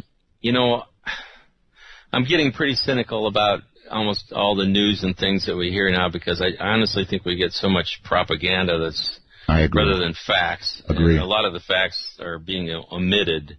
But, there's a lot of technical capability out there to register radioactivity. And that even goes along with, say, trying to clandestinely manufacture nuclear weapons. It's amazing what they can detect in the atmosphere of radionuclides if somebody's got sensitive equipment. So I've always thought that, there's enough, even though a lot of these scientists are linked to the government might tell them, don't release any information. There's still people that have equipment that monitor that. I honestly think if there was a nuclear detonation, you would be able to detect it from atmospheric radiation as well as the site, Okay. That enormous explosion they just had in Tianjin in China. Right. That was like between 5 and 10 kilotons from what I can see with this blast calculation. Really? Enormous. But I don't think it was nuclear because I think there would have been enough fallout from that it just you can't hide that. There's always, if you produce ionizing radiation in nuclear detonation, you can't hide it. Okay, suitcase nukes. Well, the suitcase nukes, they're real? I've studied that. They did exist. They were manufactured. But when you miniaturize a nuclear weapon to that extent, it's actually a very technical process. It's nothing at all like putting together an atomic bomb. But, the first atomic bomb was just basically a cannon barrel with two highly enriched pieces of uranium that they fired one through the barrel into the other. But when you try to miniaturize a nuclear weapon, it's very complex. And the experts that I've read about said that over time they degrade, and it would be the first reports I read about that were in the late 90s. I think it was Alexander Lebed. It was a Russian guy that announced this, and even if it was true that they weren't able to keep track of them, my opinion is if anybody really got their hands on one of those, they probably would have used it. I think if a terrorist organization or somebody gets a nuclear weapon, they're not going to just sit around and say, well, let's wait till a really good time. They're going to shoot that thing off. How many do you think were made? I think the Russians said that they'd made something like 90 or 100. Lebanon said that they could only find 50 or 60 of them. So, you know, who the hell knows? But, you know, there's a lot of things that are even, to me, are scarier. The Soviets had nuclear material scattered all over the place. In Kazakhstan, they were working on nuclear rocket engines. And they had enough, uranium and plutonium down there to make 60 atomic bombs. Mm-hmm. And the United States went in and got a lot of that out with the help. You know, that was back when we were actually kind of working with the Russians, you know, but it's really, I swear to God, it's just amazing that we haven't had a bomb go off somewhere. It really is. There's so much highly enriched uranium that's out there that's been manufactured that, you know, it's really a miracle that we haven't had it put together and used in a bomb someplace. Okay. Down to Houston, Texas. First-time caller. Hi. Hey, good evening, Art. I can't believe I'm online, actually. I just have a question. Are you listening, sir? I've got a question. Are you listening online? Yes, sir, definitely. Okay, go ahead. Well, yes, sir. My question, sir, actually, I read an article a couple of months back. It was, I believe they asked a Russian defense minister. It was just a basic scenario that the Russians said they would drop a nuclear weapon into, I believe it was Yellowstone National Park, since it is an active volcano, and that would basically just disrupt the United States, break it in half. I don't know if that's a scenario that... Well, it would be, if they did that, it would be an act of war, and then we would have global thermonuclear war. Right, Professor? Yeah, that's true. You know, I read that same report, and I even discussed it with a friend of mine who had done some studies on it. Yes. He said that the effect that they're predicting is somewhat debatable, talking about dropping weapons off the coast of California. But you know, there's... what scared me about that is just that there's military guys on each side. You know, we have, you know, extremists in all the nations, and the Russians have ultra-nationalists they'd like to start a war right now. We have people like that in the U.S. too, but, you know, I worry that, you know, Putin may be pictured as like a really bad guy, but there's honestly a lot worse. We could wind up with somebody a lot worse than him if we're not careful, so. This is true. All right, let's see. I think it's Felton, California. Is that correct? Yeah, hi. This is Tom in Santa Cruz. Yes, Tom. I wanted to ask Professor Starr, are you familiar with a book by John Mueller, who happens to be my cousin, called Atomic Obsession? You know, I'm sorry I'm not, but I'd like to read it. Okay, yeah, he's a professor of politics at Ohio State University. He argues, or at least he tries to reassure us, that the states so far and the future ones, such as maybe Iran, who may be getting nuclear weapons, will soon find out that, like the military people you mentioned earlier, that there's really nothing you can really accomplish with them if you actually use them. So they're unless you're dedicated. I guess he's not hearing me. Unless you're dedicated to the destruction of a nation like Israel. Unless you're actually dedicated to that, doing that. And then there would be something you could do with them, right? Let me say that there was a general in India that made a comment about, they said, well, which nation got invaded? Was it North Korea or Iraq? So there is a perception out there that having nuclear weapons, if you're, a small nation, might provide you with a means to escape invasion. In a sense, it's sort of like a six-shooter in the Old West. And that's why Henry Kissinger, George Shultz, William Perry published some articles in the New York Times a number of years ago. They actually called for the abolition of nuclear weapons because their perception was that the United States was so far ahead with its conventional weapons that nobody ever be able, the small nations can't even think about catching up. But the way they can kind of equalize the situation is to build some atomic bombs. Well, it's a great way to get foreign aid. The mouse that roared. The mouse that roared, indeed. But it actually is a great way to get foreign aid. Yeah. Would we really be looking at North Korea the way we do and providing food and other things for them? That's a good point. If they didn't have nuclear weapons? I think the answer to that is a very, very, very clear no way. So, you followed, I'm sure, the story of Edward Snowden, yes? Yes. The country seems more or less evenly split on what he did. How do you feel about it? Well, I think that he's somebody that should be considered a hero, that he was trying to expose clearly corrupt things that were going on in the government. Unconstitutional things. Yeah, if people remember what the Constitution is. Barely. Barely, and that's what tonight's show is all about. Systematically destroyed, unfortunately. People don't remember the Constitution. They don't remember what really could happen, with these weapons, and that's why we're doing what we're doing tonight. Right. Well, the Constitution was designed to protect the people from the government, and so we seem to have lost that protection. We seem to have. Let's go to Colorado Springs, I think. Hello. Yes, thank you, Art, for doing this show tonight. This is Kevin in Colorado Springs. I guess the ultimate question I have is, what can be done to stop this? Boy, that is, you're right about that. It is the ultimate question. Professor? Well, maybe my solution is too simplistic. On an individual level, I would recommend people to first consider joining, look around and join an organization you feel comfortable with. I like the Nuclear AIDS Peace Foundation. You can join Physicians for Social Responsibility. You don't have to be a physician or a healthcare professional. There's an international campaign to abolish nuclear weapons. ICANN. A lot of really young people are really into that organization. That's a good start because you need to be a little bit educated on this. I don't think your solution is too simplistic. I just think that, I'm sorry to say, but I think it's dated. Right. Well, you have to do more than just write letters and join organizations. That's the first step. But I think it's time for, what gets attention these days? You have to do something. You have to, so there used to be protests and even those, but when we had 1 million people in Washington, D.C. in 1982, but that was back when we had more of an educated public.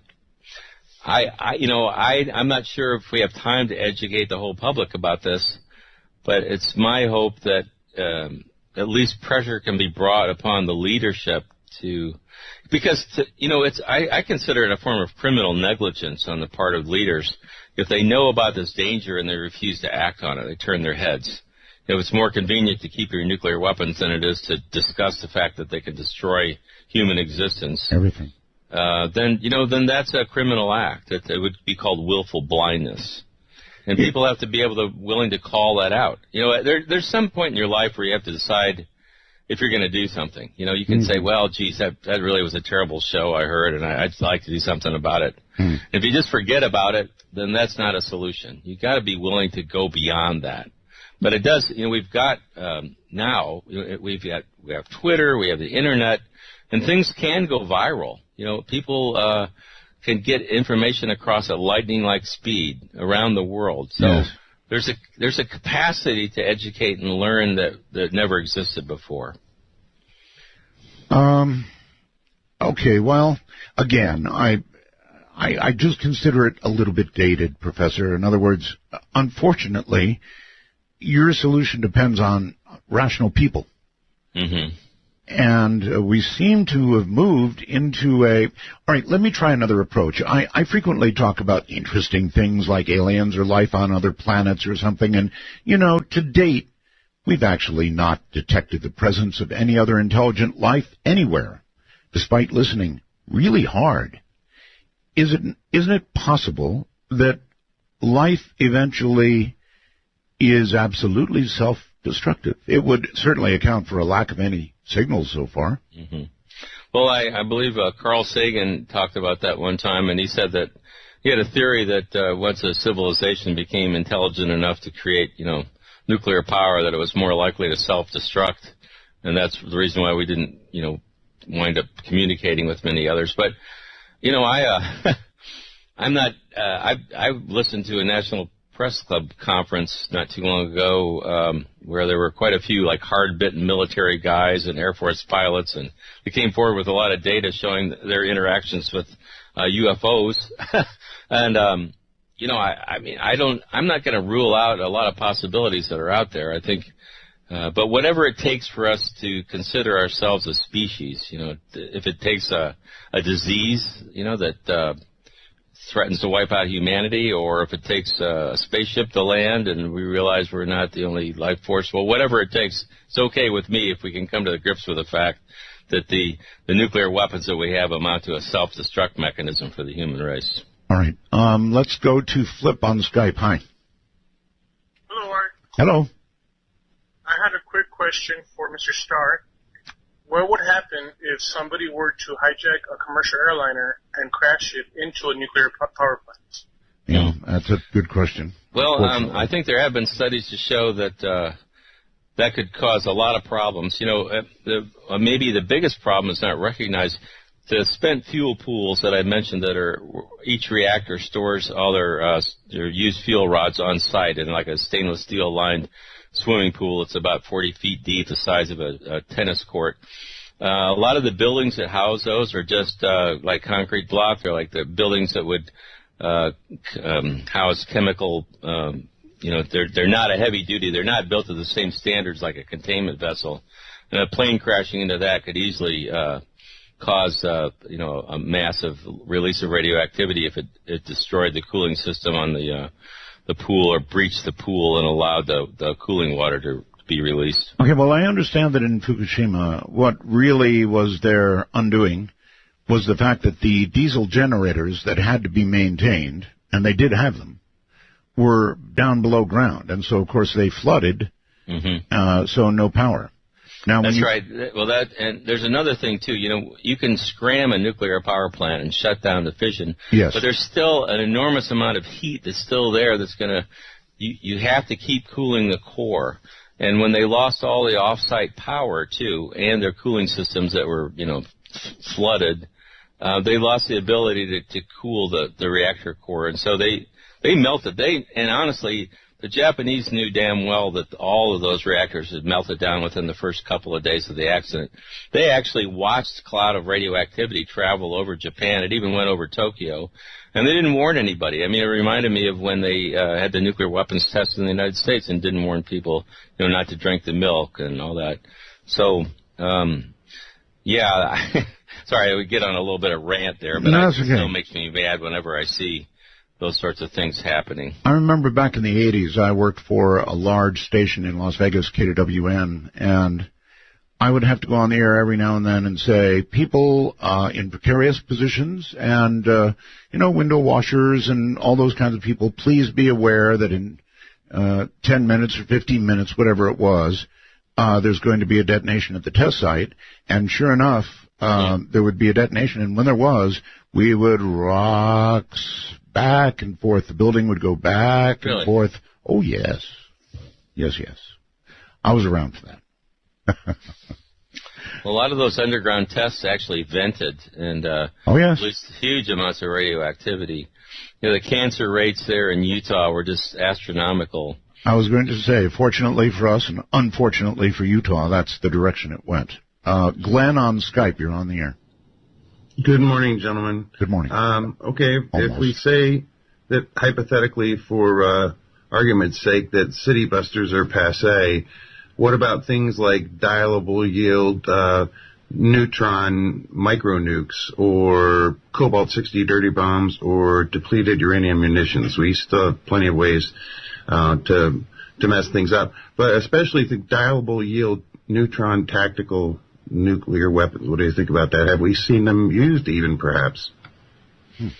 Well, the variable yield or dial yield weapons, those would be like the B-61 weapons that we have a couple hundred, I think 180 of those deployed over in Europe now at 6 or 7 different NATO bases.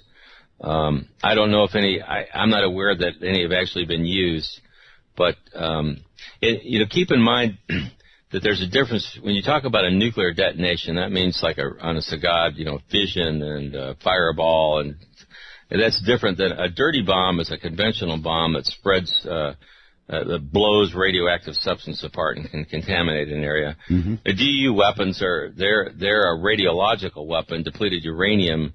They don't have a nuclear detonation, but when they fire them, about up to 70% of the round actually burns when it strikes a target, and it releases microparticles of uranium that can be inhaled and ingested very easily.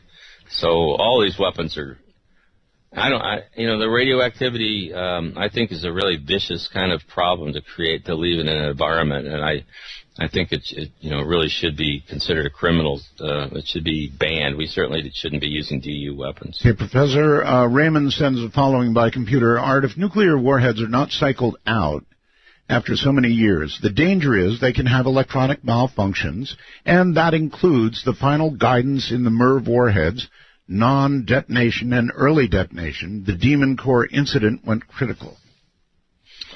Well, they have a schedule where they refurbish plutonium pits. The plutonium itself is considered to be stable for like about a century or so. But Pantex, they take weapons apart and they will refurbish. There's a schedule for that sort of thing. Mm-hmm. I think that the United States has spent enough money to maintain its weapons that there's really very little doubt about.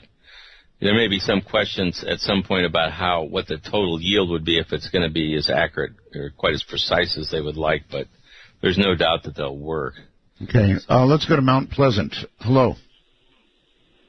Yes, Art. Yes. Yeah, this is Wade in Tennessee, and I don't believe you want call signs on there, but I am a ham, and I've got a question for you and Stephen. All right. Okay, well, actually, it's two real quick ones. First of all, going back to EMPs. I know our transistorized radios would be fried, but what about the tube-type radios? That's number one. And number two, okay, well, let's start with number one. Tube-type radios, sir, would survive, but whether there'd be anybody to run them or not is another question. Okay. The second one, Art, we have go boxes and emergency kits and so forth. If the radios were in the cases, not hooked to an antenna and not hooked to a power source, do you think the transistorized radios would survive? Good question.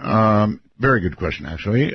So could you protect, I guess it would depend on how close the detonation was. Yeah, I'd say so. I haven't done a lot of calculations. I read about what they call it, a Faraday cage and that sorts of things you can use to protect for EMP. And, who knows? I mean, if it really comes down to it, who knows what will happen? But it just, my friend Colonel Urinich always used to say, he said, remember, he says, our weapons are guaranteed. That was kind of a chilling thing, but I think that they put so much time and effort into this. There's a good chance that some of them won't work, and there's a good chance that some of them wouldn't be launched because people would disobey orders. But the hell of it is that there's still enough of them out there.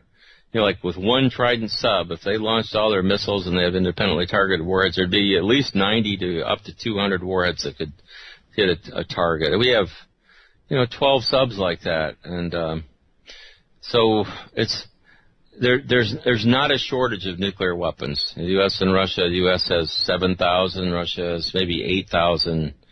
But all it takes really is a few hundred strategic weapons to destroy like every city. There's only 200 or 300 cities in the United States and Russia that have populations of greater than like 250,000 or so, and there's thousands of nuclear warheads. So even though they've dismantled, there was 70,000 or so in 1986. They've gotten rid of 2/3 or 3/4 of them.